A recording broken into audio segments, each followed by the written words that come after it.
जी दोस्तों, अस्सलाम वालेकुम। मैं हूं हमजा इमरान। वादे के मुताबिक हमारा शो शेर क्या है कि एपिसोड 1 के साथ हम आज आपके साथ हाजिर हुए हैं।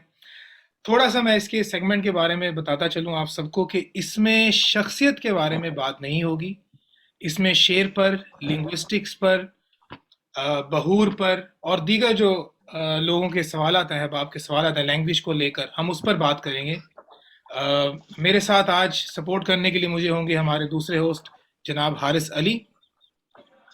और इसी इसी के साथ चलते हैं अपने मेहमान की तरफ। दोस्तों, नहायती मुनफरिद लहजे के, जहाँ पर लोग जिद्दत में या रिवायत में पड़े हुए हैं, इन्होंने एक अपना लहजा निकाला, एक अपना स्टाइल, अपना एक वे ऑफ स्पीच। और बहुत जल्द में माशाल्लाह even India, Pakistan, Bangladesh, overseas, UK अपना नाम कमा लिया। एक मैं इनका शेर पढ़ना चाहूंगा तारुफ के लिए, ताकि आपको इनकी इनफिरियादियत का अंदाजा हो जाए। कहते हैं कि ठीक है, साथ रहो मेरे मगर एक सवाल। ठीक है, साथ रहो मेरे मगर एक सवाल।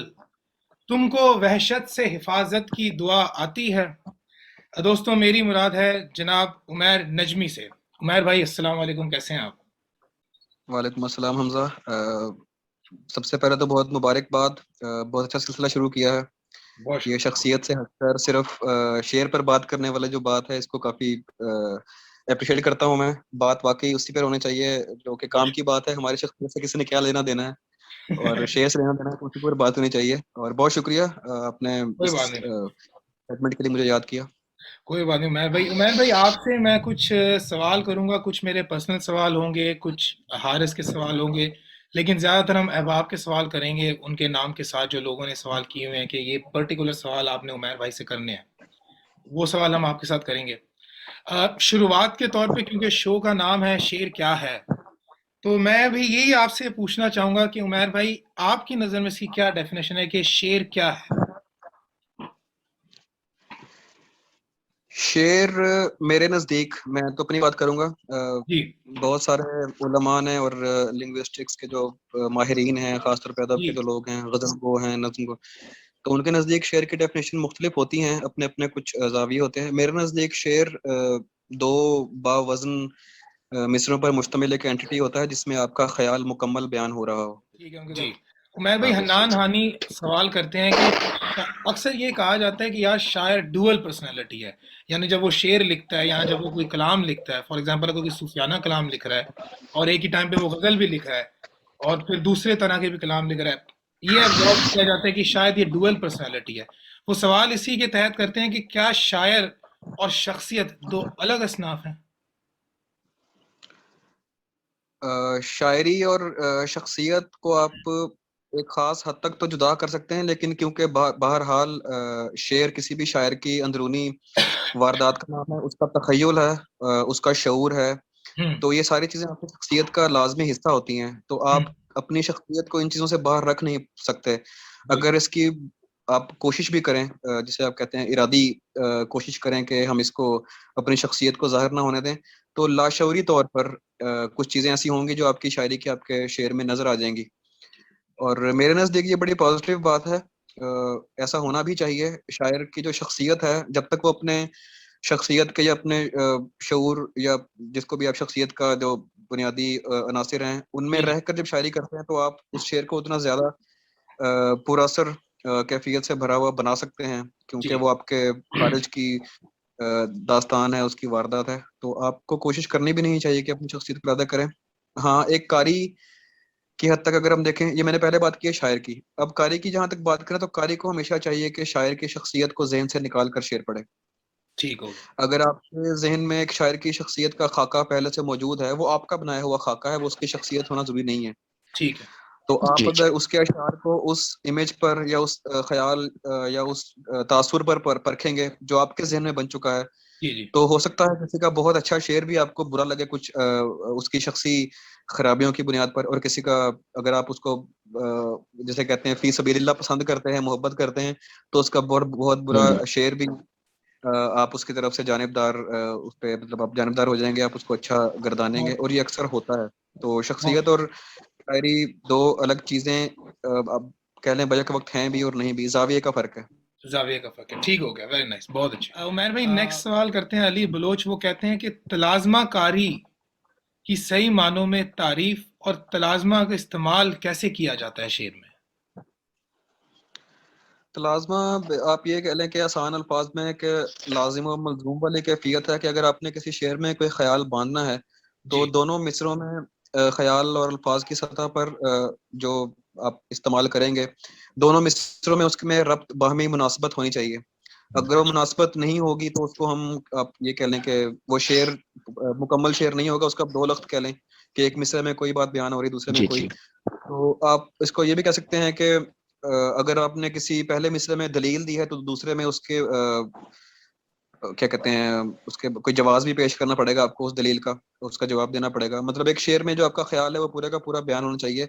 इसी को तलाज़मा कारी कहते हैं कि जिसमें आप ख्याल रखते हैं कि वो शऊर की सतह पर, लफ्ज की सतह पर, ख्याल की सतह पर उन दोनों मिसरों में बाहमी रब्त मौजूद हो।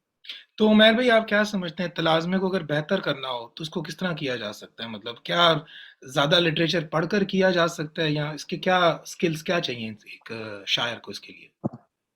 सिर्फ तलाज़मा कारी के लिए नहीं, आपको अगर शेर में हुस्न पैदा करना है, उसको बेहतर से बेहतर करना है, तो ये एक तो मश्क इसके लिए आप कह लें कि आप करते हैं। कोई भी शायर जो होता है वो अपने पहले ही शेर से आप ये नहीं कह सकते कि मुकम्मल वो अशार कहने की कैफियत में आ जाता है। वो जी आहिस्ता आहिस्ता एक प्रोसीजर होता जी है, हिट एंड ट्रायल मेथड आपने सुना होगा एक टर्म, जी जी कि आप बाज़ औक़ात आप कुछ चीज़ें ट्राई करते हैं, वो आपको फिर कोई आपका चाहने वाला, कोई मुखलिस दोस्त, कोई उस्ताद आपको बताता है कि ये आपने गलत कहा है, फिर आप उसको बेहतरी की कोशिश करते हैं। तो ठीक ये है। इर्तिका का मतलब ये भी एक प्रोसेस है, इसमें भी एवोल्यूशन होती है। आप बुरे से कम अच्छे से अच्छे और फिर ठीक बहुत अच्छे अशार की तरफ सफ़र करते हैं।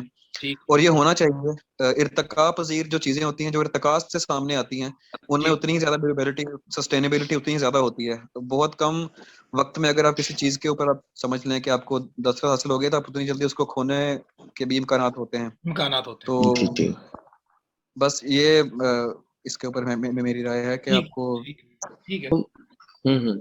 अच्छा उमर भाई, मुंतजिर मेहदी हमारे भाई हैं, उनका सवाल है कि अगर एक शेर कहा जाए तो उसको कौन सी ऐसी स्किल्स हैं जिससे उसे सबसे मुनफरिद रखा जाएगा? अ, जी जी ये बात हम सब जानते हैं कि हम शऊरी सतह जी पर जी सिर्फ जिस्मानी नहीं, शऊरी सतह पर भी सारे एक दूसरे से मुनफरिद होते हैं। हम सारे मुख्तलिफ हैं एक दूसरे जी से। जी हम हमारी जी जी सोच का तरीका, हमारे अल्फाज को बरतने का तरीका, हमारा क्राफ्ट, हमारा जाविया निगाह हर मौजू पर जी जी मुख्तलिफ होता है। जी तो आप सिर्फ इतनी कोशिश कीजिए, सिर्फ एक स्किल रखिए कि आपने अपने अंदाज के करीब तरीन रहते हुए शेर कहने हैं, तो वो आपको ऑटोमेटिकली बाकियों से मुनफरिद बना देंगे। जी अगर जी आप किसी के रंग में शेर कहने की कोशिश करेंगे, इरादी कोशिश करेंगे, तो मतलब एक वक्त ऐसा आएगा कि लोगों को आपके अशार के थ्रू या आपके अशार से पहले ही उस शख्स तक रसाई हासिल हो चुकी होगी, तो वो आपको उसका कॉपी या उसका आप कह लें कि उसकी एक्सटेंशन जी मारना जी शुरू जी कर देंगे।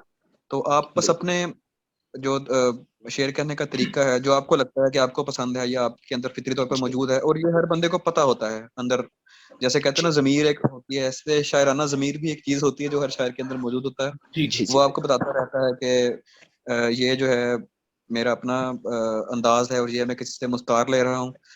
अच्छा, इधर जी उमैर भाई एक छोटा सा मैं सवाल है कि अगर आप मुझे सिरका और तवारुद में फर्क समझा दें, एग्जैक्टली इनमें क्या मेन डेफिनेशन फर्क है? सरका जो है, जहां तक सरके की बात है, तो सरका क्योंकि एक इरादी चीज है। तवारुद को अगर आप कहें कि उससे कैसे बचा जाए, तो तवारुद तो खैर होता है, वो हमने बड़ी बड़ी मिसालें भरी पड़ी हैं हमारी तारीख में भी, कंटेम्प्रेरी में भी, अक्सर औकात ख्यालात का, और बाज़ औक़ात पूरे पूरे मिसरे टकरा जाते हैं। बाज मिसरे इतने सामने के होते हैं कि आप वो कह जाते हैं, लगता है कि आपने बहुत कोई आसान ख्याल था तो उसको बांध दिया, लेकिन वो इतना आसानी का ख्याल होता है कि उसको आपसे बहुत पहले का कोई आदमी उसी मिसरे को वैसे ही बांध चुका होता है। तो ये तो तवारुद है। इससे बचने का तरीका यही है कि मुताला वसी करें, आप जितना हो सके शायरी को पढ़ें, ताकि आपको अंदाजा हो कि एक ख्याल को कितने जावियों में बरत लिया गया है, ताकि आप जी जी उससे मुख्तलिफ होकर सरकस से, तो आप क्योंकि आपका इरादी फैसला है कि आपने किसी की कॉपी करनी है, जी तो उससे जी बचने का तरीका यही है कि आप ना करें वैसा। कह जाते हैं ऐसी चीज जो पहले भी कह दी होती है, तो आप उसमें जी कॉपी। कुछ कर नहीं ठीक सकते, बस ये कि जब ठीक पता चल जाए तो आप उससे दस्तबरदार हो जाए। ठीक है, समझ गया। ठीक हो गया ठीक हो गया। हारिस आगे अच्छा सवाल। उमर भाई, अगला सवाल है अब्दुल रहीम भाई का। वो कह रहे हैं कि किसी शख्स को कैसे पता चले कि उसके अंदर पहले से फितरी तौर पर शेर कहने की सलाहियत मौजूद है।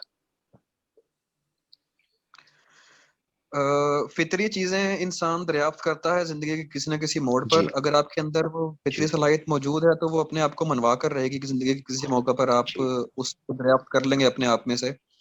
जी। वो अवाइल उम्री में हो जाता है, वो कुछ नौजवानी में होता है, जवानी में होता है। बाज लोग कह रहा था कि ये दरियाफ्त का काम है कि आप जिंदगी के जी किसी मौके पर दरियाफ्त करते हैं किसी मुकाम पर कि आपके अंदर ये जी सलाहियत मौजूद है शेर कहने की। आपको एक फितरी मिलान रुझान होता है, शेर आपको अच्छा शेर पे आप झूमते हैं, आप उसका लुत्फ। हाँ जी इस तरह के। नेक्स्ट सवाल पे चलते हैं उमैर भाई। ये सवाल दरअसल मेरा भी है, बड़े लोगों का है, उसके साथ हमजा मीर, तौहीद ज़ेब, शेख गुलशेर, इनका भी बड़े लोगों ने एक्चुअली ये सवाल किया है।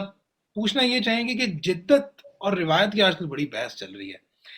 मैं भाई सबसे पहले तो ये बताएं कि जिद्दत क्या होती है, उसकी डेफिनेशन क्या है, रिवायत की क्या डेफिनेशन है, और ये जिद्दत पसंदी में रहकर शायरी करना, और फिर उसमें कुछ लोग ये कहते हैं कि यार अगर इंग्लिश के अल्फाज इस्तेमाल कर लिए तो यही जिद्दत हो गई है। ये कहाँ तक आपको ठीक लगता है? अ, अच्छा, इसको जो सवाल है, मैं बेसिकली इस पे मेरी जो राय है वो ये है कि जदीद जो शेर है, हाँ जी। गालिब, मीर, इकबाल, मतलब इन लोगों के काफी सारे अशआर ऐसे नहीं हैं जो आज के दौर में भी रेलेवेंट हैं। हम्म। बहुत सारे हैं, जी हजारों बहुत की तादाद बहुत में। बहुत है, आज तक फेमस है जी, ऐसे ही है। तो इसको आप क्या कदीम मानेंगे या जदीद मानेंगे? ठीक। रिवायत बेसिकली जो है, इसका ताल्लुक जो है ना वो है आपके, इसका ताल्लुक जमाने से नहीं है। आप बाज़ औक़ात ऐसी आखिरी बात कर जाते हैं कि जो जब तक इंसान जिंदा रहेगा तब तक कि वो उसके दिल की आवाज़ रहेगी, जब तक उसकी सेंसिबिलिटीज उसके सेंसेस काम कर रही हैं तो वो उस चीज़ को अपने ऊपर वैसे ही उसका असर होगा, चाहे वो 1800 का शेर है या 2022 में कहा गया, तो इसका कोई जी फर्क नहीं जी पड़ेगा। शेर बुनियादी तौर पर जदीद जो होता है वो मेरे ख्याल में या तो ख्याल की बुनियाद पर या फिर क्राफ्ट की बुनियाद पर, ये दो तरीके हैं कि आप किसी या तो किसी पहले से बढ़ते हुए ख्याल को किसी नई क्राफ्ट के साथ किसी नए जाविये से देख लें, उसी ख्याल को, वो भी जदीद या जी नया जी। हो जाएगा। या फिर आप एक ख्याल ऐसा बांधें जो आपको लगता हो। और ये मैं आपको लगता हो इसलिए कह रहा हूँ कि बाज़ औक़ात हम अपनी दानिश में, क्योंकि हम में से मुझ समेत बहुत सारे शुरा का मुताला जितना मर्जी कर लिया हो फिर भी तशना है, मतलब आप कितनी शुरा को पढ़ लेंगे, आप कहाँ कहाँ से पढ़ लेंगे, एक समुंदर है शायरी का। अब मैं अदब में सिर्फ एक जो सिन्फ है गज़ल, उसमें भी गज़ल की सिर्फ बात कर रहा हूँ कि उसमें एक बेबहा चीज़ें मौजूद हैं। जी लेकिन आपको बहरहाल मुताबिक इतना जी अंदाजा जी। हो जाता है कि रिवायत में या हमारे जो कंटेम्प्रेरीज हैं वो किसी ख्याल को किस जाविये से देख चुके हैं, तो आप समझ कर उससे हटकर अगर कहने की कोशिश करेंगे तो वो भी एक नया जाविया या नया ख्याल आ जाएगा। वरना ये जदीदो कदामत, जिद्दत और कदामत की जो बहस है मेरे नज़दीक ये इसलिए फजूल है कि एक ख्याल अगर किसी बहुत पुराने शायर का भी आज तक रेलेवेंट है तो आप उसको कैसे पुराना कह सकते हैं? वो भी जदीद शेर है। ठीक हो गया, ठीक हो जी गया। जी। ठीक ठीक हो है। गया। उमर भाई लेकिन ये जो शेर में मैं भी मेरा ही अपना सवाल है कि जो ये टिपिकली जो इंग्लिश के अल्फाज इस्तेमाल होते हैं अक्सर वो अच्छे नहीं भी लग रहे होते, साफ लग रहा होता है कि यार ये शायद दाद के लिए कहा गया है या ये शायद यंगस्टर्स के लिए कहा गया है, जो कि सच बात है। इसको कमर्शियल बनाया गया है शेर को। ये आप क्या समझते हैं, ये कहाँ तक ठीक है, और इसकी क्या वजह है कि लोग अब इंग्लिश को ज़्यादा लेकर आ रहे हैं और उस पर पूरी उनको बाकायदा दाद भी मिल रही है, हालांकि वो एक तरह से साफ लग रहा होता है कि यार ये कहीं ना कहीं से डैमेजिंग है। जबान, जो जिंदा जबानें होती है ना वो हमेशा दूसरी जबानों के अल्फाज कबूल करती रही हैं, और किसी जबान का जो इर्तिका है या उसकी आप कह लें कि उसकी जो जिंदगी है उसकी मौजूदगी वो इस बात पर निर्भर होती है कि वो अपने जमाने पर कितनी चल रही है। जी। तो हिंदी में अंग्रेजी के अल्फाज ले आना मसला नहीं है, लेकिन वही बात जो आपने पहले मतलब पॉइंट ऑफ खुद ही पॉइंट कर दी है कि उसको ऐसे बेढब अंदाज से बयान करना कि वहां पे उसी बहर में उसी जगह पर एक उर्दू ही का लफ्ज उसको बहुत अच्छे पैरा में बयान कर रहा है, लेकिन आपने जानबूझकर एक जी जी। दूसरी जबान पर छेड़ा है सिर्फ इसलिए कि वो चौंकाए। या जी थोड़ा सा के इससे मुख्तलिफ लगे, वो बाज़ बहुत कम ऐसा होता है कि वो अच्छा लगता है, लेकिन ज़्यादातर वो ना समात पर और आपकी जैसे कहते हैं शेरी ज़ौक़ पर एक तमाचा बनकर लगता है। आप बिल्कुल दुरुस्त कह रहे हैं, लेकिन हमें आहिस्ता-आहिस्ता कुछ अल्फ़ाज़ को, अब कुछ अल्फ़ाज़ ऐसे होते हैं जिनकी हमें हमारे साथीज़ा ने जो हमसे 2-3 नस्लों पहले के लोग थे, उन्होंने बाँध कर उसको इतना आम कर दिया है, उसको इतना इस्तेमाल में ले आए हैं कि अब वो हमारी समातों पर गिरा नहीं होता है। अब एक लफ्ज़ गिलास है, आपने अब बेशबहा अशआर पढ़े होंगे जो गिलास पे हैं। बहुत बहुत। तो जी, पहले जी। जाम था, प्याला था, अब गिलास आ गया है, लेकिन गिलास क्योंकि इतना इस्तेमाल हो चुका है, शायद 70s और 60s के दौर के जो लोग थे वो ये कहते हों कि यार ये कितना बुरा लग रहा है गिलास, मतलब आपने जी, जी, जी, जी। क्यों नहीं आ गया कोई उर्दू का लफ्ज़। तो अब भी कुछ अल्फ़ाज़ ऐसे हैं जिनको जगह देनी चाहिए, लेकिन वही बात है अपने पूरे जवाज़ के साथ, और शेरी जो सौती हुस्न है ना शेर का, उसको ख़राब किए बगैर अगर कोई लफ्ज़ आ रहा है तो उसको ज़रूर लाएँ, वरना उससे एतराज़ करें। ठीक है, बहुत अच्छे, अच्छा, बहुत तो अच्छे। हारिस भाई। उमैर भाई, जावेद कबीर साहब हमारे भाई हैं, वो पूछ रहे हैं कि क्या अच्छा शेर कहने के लिए इल्म अरूज पर दस्तरस होना लाजमी है, या अपने तखय्युल की बुनियाद पर, अल्फाज के चुनाव की बुनियाद पर हम अच्छा शेर कह सकते हैं?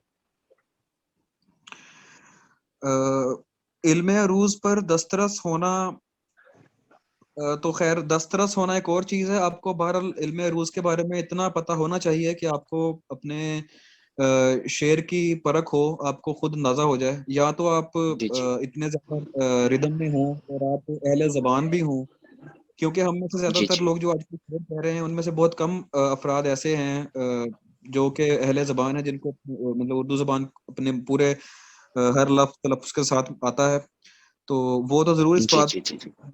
कर सकते हैं, लेकिन हम लोगों को, क्योंकि हम आप कह लें मैं पंजाबी हूँ, आप में से कोई सराइकी होगा, कोई पश्तो होगा, कोई सिंधी होगा, हम्म। तो इन लोगों के जो तलफ़्फ़ुज़ होते हैं वो हमारी आम ज़बान में कुछ और होते हैं, जबकि उसको जब आपने इस्तेमाल करना है, क्योंकि एक ज़बान है बाकायदा, तो आप उसको उसके सही तलफ़्फ़ुज़ के साथ इस्तेमाल करेंगे। तो वो हम अगर ना बाँधें, तो हमारा हम अपनी तरफ से तो वज़न में शेर कह रहे होते हैं, लेकिन वो वज़न में नहीं होता, क्योंकि वो तलफ़्फ़ुज़ गलत है। आप वज़न को वज़न बाँध जी, दें, जी। आप हुजूम को हुजम बाँध दें, आप शजर को शजर बाँध दें। तो आप जब इस तरह के अल्फ़ाज़ बाँधेंगे, तो शायद वो आपको लग रहा हो कि आपने वज़न में कहा है, लेकिन जब कोई अहले ज़बान जो उर्दू समझने वाला कारी उसे पढ़ेगा, वो उसके तलफ़्फ़ुज़ की वज़ह से वो जी, जी। बेवज़न होगा। कम से कम इतना बिल्कुल। उसका इल्म, गैर का इल्म इतना होना चाहिए कि आप अपने शेर को एक बार पढ़कर, या उसको आप खुद अंदाज़ा लगा सकें कि आपने ये वज़न में कहा है कि नहीं, और ये अच्छा शेर होने के लिए नहीं, ये बात शेर होने के लिए ज़रूरी है, वरना ठीक है, नस्र है ठीक शेर। वज़न में नहीं। जी, ठीक। जी, जी, जी। बहुत बहुत ठीक अच्छा, हो गया। बहुत अच्छा, बहुत अच्छा, ठीक है। उमैर भाई, दूसरा सवाल फैज़ान शेख करते हैं। एक्चुअली काफ़ी शायरों के साथ मसला भी है।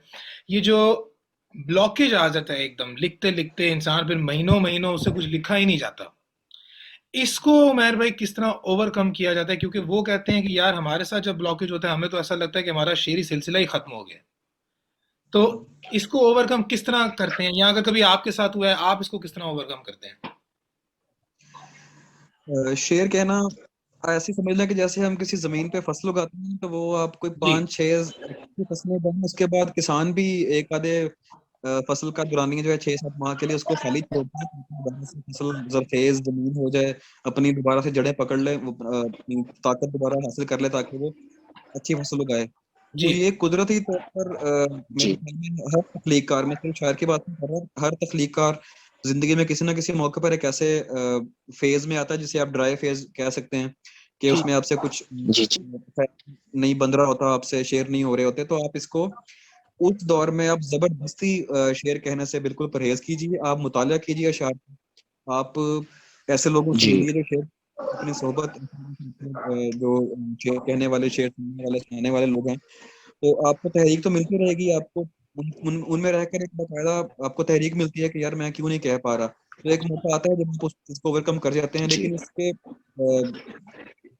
बिल्कुल बरअक्स कुछ लोग होते हैं, जो ऐसे मौके पर उससे डिप्रेस होकर बिल्कुल छोड़ जाते हैं, हर महफ़िल छोड़ दी है उन्होंने, पढ़ना तक छोड़ दिया है, क्योंकि शेर नहीं हो रहे। जी, जी, जी। एक मसला है, इससे जी, बचना जी, जी। चाहिए। मसला ये है कि आप उस अपने ज़हन को वक़्त दें कि दोबारा वो अपनी ताकत अपने जो वफ़ूर का जो एक दौरानिया था, उसको दोबारा हासिल करे, क्योंकि तमाम उम्र एक ही फ्रीक्वेंसी से, एक ही हम कोई मशीन्स तो हैं नहीं, इंसान हैं। मशीन्स कर सकती हैं ये काम, एक ही बिल्कुल फ्रिक्वेंसी प्रोडक्ट बना कर देती रहे। इंसान का बहरहाल उसको भी हम पूरा दिन काम करते हैं, रात को हमें नींद चाहिए होती है, हमारा दिमाग भी। शेर कहना एक बाकायदा एक थका देने वाला अमल है। जो शेर कहने वाले लोग हैं वो जानते हैं कि कितना अजियतनाक अमल है। एक अच्छा। एक मिसरा बोलने के बाद आपके महीनों ले जाता है, नहीं हो पाता। तो आपको वक्त देना चाहिए, जितना वक्त आप शायरी को देंगे शायरी उतना वक्त आपको देंगी। अगले सवाल की ठीक हो तरफ गया, बहुत ठीक जबरदस्त। हो गया। अच्छा उमर भाई, अगला सवाल है फातिर फरियाद का। वो कह रहे हैं कि जब हमारे जो ख्याल होता है वो इतना बुलंद होता है, लेकिन जब हम अपने ख्याल को मिसरों में या शेर में ढालने की कोशिश करते हैं तो वो ठीक तरह फिट नहीं होता और उसका वो मयार नहीं रहता। तो इसकी क्या वजह है और इसका वो दूर करने का क्या तरीका है?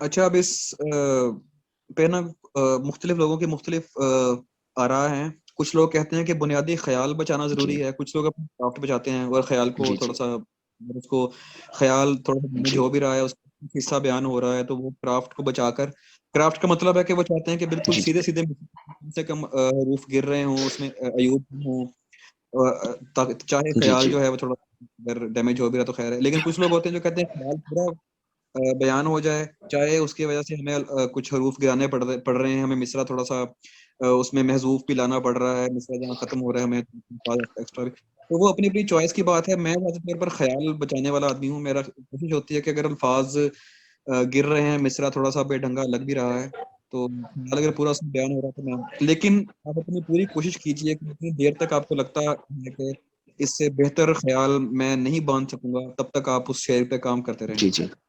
यानी तब तक आप अब ठीक हो करते गया उमर भाई, रुके ठीक रुके हो रहना गया। चाहिए जब तक कि आप एक मयार तक नहीं पहुंच जाते। आपने मयार जो तक जब अपना तक।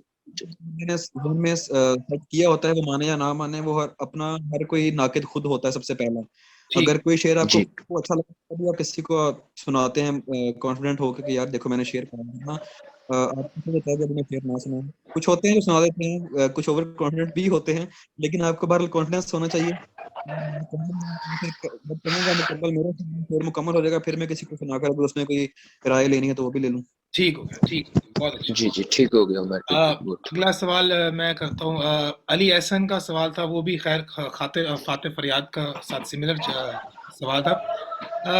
उमैर भाई सवाल थोड़ा सा बड़ा भले अच्छा किया। जारिश अली कहते हैं कि जो कि आजकल मसला चल रहा है, मकबूल शायर जो है, जो बड़े फेमस शायर हैं, वो कोई बुरा या कमजोर शेर भी कहेंगे तो वो बहुत जल्दी हिट हो जाता है, मतलब स्पार्क एक लगता है। हम जैसे लोग या जो बेचारे बड़े अभी नए नए लोग हैं, वो अच्छा शेर भी कहेंगे तो वो उनको इतनी पजीराई नहीं मिल सकती। उमर भाई इसका क्या रीजन है और इसके कौन जिम्मेदार हैं कि ऐसा क्यों होता है? अच्छा, इसमें आप एक लफ्ज लगा लें, वक्ती पजीराई। वक्ती पजीराई मिल सकती है टेम्परेरी, आपको, ठीक है। टेम्परेरी। मतलब जी आप, जी इसलिए अल्लाह ने आपको मकबूलियत दे दी है। अब आप कुछ लोग आपको फॉलो करते हैं, वो आपकी हर चीज, चाहे आप जो भी बोलेंगे उनको लगे, मतलब वही बात मैं यहाँ करूंगा कि उन्होंने आपकी शख्सियत को शेर से पहले रख लिया है। आप उनके नजदीक आपकी जी जो जी जी शख्सियत जी है, बातें खुद हैं, वो ज्यादा इंपॉर्टेंट हैं। आप जो कह रहे हैं वो टेम्परेरी है या सानवी, वो चीज है, उनके लिए वो इतनी मायने नहीं रखती। लेकिन कुछ कारी ऐसे भी होते हैं जो इस चीज से बिल्कुल कतई नजर के, जितना मर्जी उनका करीबी रिश्ता भी है, जितना मर्जी वो उस शायर को रेट करते हैं, लेकिन वो शेर को उसके बुनियादी मुहासिन और उसकी खसूसियात पर ही परखेंगे।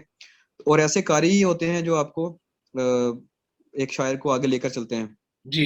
क्योंकि अगर आप सिर्फ आपको पसंद ही किया जाएगा, मकबूलियत ही मिलती रहेगी, मकबूल होना और फिर लगा उसको मेंटेन रखना, ये बहुत बहुत मुश्किल काम है, बिलीव मी। हम हमारे सामने की जी मिसालें हैं, पिछली कुछ दिहाइयों में कुछ नाम आए, सितारे बन गए, और अब उनका कहीं नाम लेने वाला भी कोई नहीं है जिन्होंने जी पजीराई जी भी हासिल की। लेकिन वक्त की पजीराई होती है। आप चलें इसमें मिसाल ले लें, हम मूवीज के सॉन्ग्स की बात कर लेते हैं। पिछले कुछ 2000 से लेकर 2010 तक कुछ ऐसे गाने हैं जो अपने 2 साल 3 साल उन्होंने राज किया, चार्ट बस्टर्स रहे, लेकिन आज किसी को याद भी नहीं होंगे। लेकिन वो गाने जो अपने पूरे लिरिक्स के साथ, मुकम्मल अपने म्यूजिक के साथ, चाहे वो 60s के हैं चाहे 40s के हैं, वो आज तक लोगों के जहनों में अब उसी तरह तरोताजा होंगे। जब वो बजेंगे लोग उनको वैसे इंजॉय करेंगे। तो इन चीजों का बाहर आपस में कोई ताल्लुक नहीं है। पजीराई मिल भी रही है तो वो वक्ती है, वो कुछ अर्से बाद नहीं रहेगी। आखिर जिसे कि तवील, जिसे कि उम्र उसी शेर की होगी जो अच्छा शेर होगा, जो अपने पूरे बुनियादी महसिन पूरे कर रहा होगा। तो उमैर भाई, इसका फिर जिम्मेदार हम किसे, ऑडियंस को ठहरा सकते हैं या खुद शायर को ठहराएं कि जो जानकर ये एक तरह से फायदा उठाता है कि यार अगर मेरा नाम है, मैं ये शेर सुनाऊंगा, मुझे तो मिलेगी इनाम की पजीराई। इसका आप जिम्मेदार किसी को भी ठहराएं उससे फर्क नहीं पड़ता, क्योंकि बहरहाल शायरी आपको एक खास वक्त के बाद शेर खुद आपको मतलब धुतकार देगी शायरी। आपने ठीक। मेन तक से निकल जाएगी तो आपको कभी पसंद ठीक हो करता रहा है। अगर आपको ठीक हो लगता है कि ये मतलब उस लेवल पर नहीं है जहाँ किसी को होना चाहिए, किसी शेर को होना ठीक है। चाहिए, तो कोशिश यही होनी चाहिए कि आप अपने चाहे उस वक्त तक मकबूल नहीं है वो लोग आपको उतना सराह नहीं रहे, लेकिन आपको लग रहा है कि ये शेर ऐसे हैं कि जो आज के बाद भी अगर कभी पढ़े जाएंगे तो मुझे सबसे बड़ा नाकद क्योंकि आप खुद हैं। अगर आपको लगता है कि आज से शेर मेरे लिए शर्मिंदगी का बायस बनेगा तो आप उसे ना कहें, आप उसे ना पब्लिक करें। यानी ये एक तरह से आपके साथ ही अपनी जंगी है, आप अपने आप को पहले क्रिटिसाइज करें नाकिद बनकर। शायर शायर पहला तो क्रिटिक अपना खुद ही है। अगर वो अपने आप को सरपास करके अपने आप मैं को आपका सप्रेस पॉइंट। कर ठीक आवाज है। को वो आ रहा है सामने, तो फिर एक खास मौके पर आकर अवाम भी उसे कहेंगे कि यार चलो उस वेले ते मान लिया सी लेकिन गल सही नहीं सी। गालों से नहीं, ठीक है, मैं आप समझ गया आपके पॉइंट। ठीक है। हारिस, सवाल पूरे हो गए आपके? हाँ सवाल पूरे हो उमर गए। भाई, लास्ट सवाल है। रजा अहमद रजा साहब करते हैं कि शेर की मुआशरती अहमियत क्या है? लास्ट। शेर की मुआशरती अहमियत बेसिकली आप इसको अगर हम ब्रॉड स्पेक्ट्रम में देखें तो जो फनून लतीफ़ा का कि ये आपको जिंदगी गुजारने का ढंग, आपको बहुत सारी ऐसी चीजें सिखाने पर कादिर होते हैं ये फनून लतीफ़ा, कि जो आपको वैसे आप नसर से या असबाक से नहीं कर सकते हो। क्योंकि शेर दरिया को कुएं बंद करने का नाम है। आप दो अल्फाज में पूरे पूरे मजमून पूरा पूरा एक कहानी को समो देते हैं। जी जी। तो आप इस जी जी। टूल है, टूल ऑफ कम्युनिकेशन, जैसे बाकी हमारी कोई जुमला है, हमारी बात है, वैसे ही शेर है। लेकिन वह खास तगज़ुल, एक हुस्न कलाम जो होता है, मतलब ये कि उसमें कोई ऐसा ख्याल, कोई ऐसी चीज़ बयान करें कि जो पॉजिटिवली लोगों को अट्रैक्ट करे, या किसी कम से कम किसी के दिल के तर्जुमानी उसमें मतलब जज्बात की हो रही हो, ताकि वो लोग उससे रिलेट कर सकें, कैथारसिस हो उससे।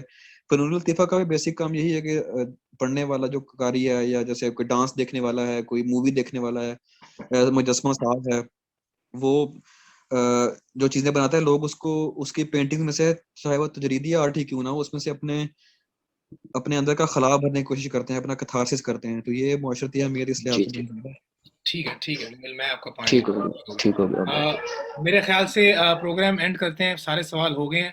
हाँ हाँ। पहले उमैर भाई, पहले तो आपको बहुत शुक्रिया, आपने टाइम दिया हमें। उमर भाई बहुत शुक्रिया आपका। बहुत आप बहुत अच्छा भाई हैं, लगा है, टाइम बहुत वक्त सी अपना मेरी निकाल। अपने पर्सनल जो मतलब सच्ची बात है, कन्फ्यूजन बहुत दूर हुई हैं। और उन अहबाब का जिन्होंने ये सुना, जिन्होंने सवाल किए, सपोर्ट किया, उनका बहुत शुक्रिया। और इसी के साथ हमें इजाज़त दें। Thank you very much.